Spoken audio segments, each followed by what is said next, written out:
Hello, family. This is your friend Kenesha, and welcome to another episode of TNT Tuesday. Boom! Where we are blowing it up around this conversation. Transformation. We've been looking at the word transform, which means to make a thorough or dramatic change in character, form, or appearance. And then we break transform down to two parts, and the acronym for trans is taking real people and navigating towards success. And form is forcing ourselves into radical metamorphosis or focusing on the right mindset. So we're still in the series thinking that leads to success. And last week we talked about seeds. See your thoughts as seeds. And we talked about how each time we sow a thought, we reap a harvest because the thoughts are our seeds. And today we're going to talk about actions mirror our thoughts. That's right. Actions mirror our thoughts. And the definition for thinking, we've been using that for the last few months. It is the process of using one's mind to consider or reason about something, using thought as rational judgment.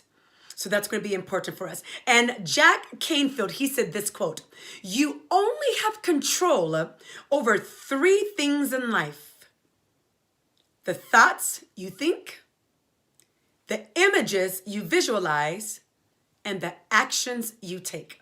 Now, whether you disagree with that or agree with that, I want you to know that we do control those three things that he talked about. And so I studied mirrors, and interestingly enough, mirrors have been around for well over 200 years.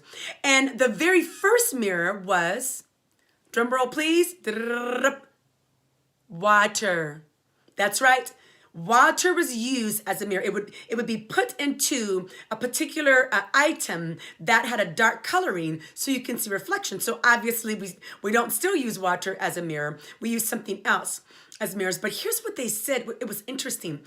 It says there's some thought about mirrors that if you stare in the mirror in a dark room, when you're about 3 feet away for over 10 minutes looking at your own face, some people say that it causes you to hallucinate. It says you begin to see not just your face, but other faces, sometimes animal faces, contortions of faces. Now, I do not encourage you to go and try that. I can tell you I won't.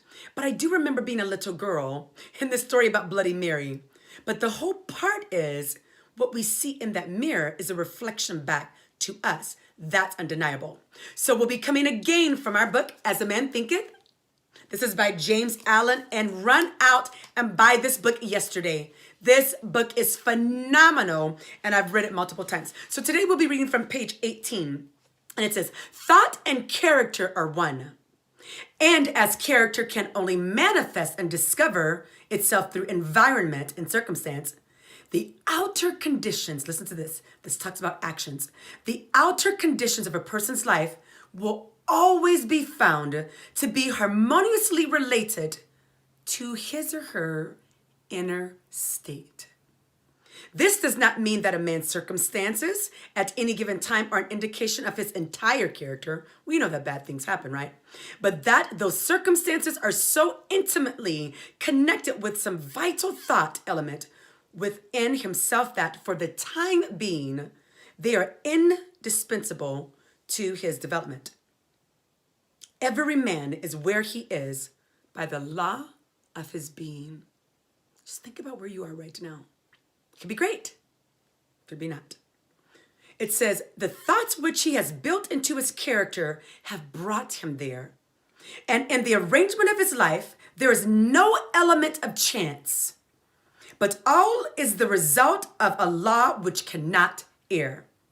This is just as true as those who feel out of harmony with their surroundings as of those who are contented with them. So when we think of actions mirror our thoughts, I want you to think of this. There's a process. We have the process of arrival of thoughts, right?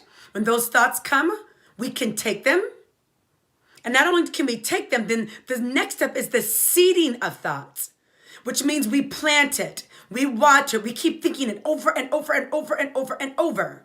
And then the next portion when we think of thinking is we then begin to acting out those thoughts.